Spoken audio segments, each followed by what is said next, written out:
روحانیت کے بغیر شخصیت مکمل نہیں ہوتی۔ اگر کوئی شخص سچی لگن رکھتا ہے کہ اس کی شخصیت مکمل ہو، بھرپور ہو، تو اسے چاہیے کہ وہ روحانیت کا استدراک کرے، روحانیت کی طلب اپنے سینے میں پیدا کرے۔ یہ بات کرنے کے بعد میں مسلمانوں کی زندگی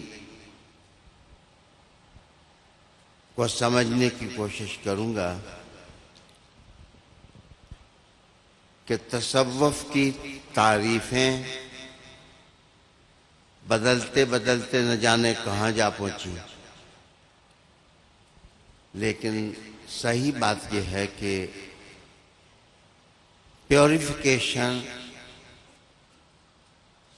سول آف ایجوکیشن، پاکیزگی اور کردار کی عظمت، سچی بات یہ ہے کہ اگر آپ اس کو تلاش کریں تو حضرت علی المرتضیٰ کے مکتب کو پڑھے بغیر اس دنیا کا سراغ نہیں لگایا جا سکتا۔ حضرت علی المرتضیٰ کرم اللہ وجہہ الکریم نے پورے اخلاص کے ساتھ علم کے اصول منضبط کیے۔ آپ نے اپنی اولاد اور اپنی ذریت میں ایسے روشن اصول اور قضیے چھوڑے جو آج تک تشنگان روحانیت کی پیاس کو بجھا رہے ہیں۔ ہمارے سلاسل کی تاریخ میں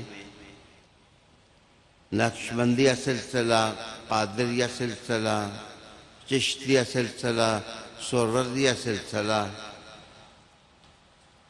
بڑی تحقیق کے بعد میں کہنے لگا ہوں کہ ان سب میں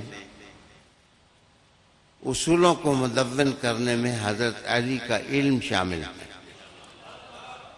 اور خلوص شامل ہے۔ آپ میدان جہاد کے بھی سپاہی تھے، جنرل تھے، لیکن آپ حکمتوں کے بھی شہریار تھے۔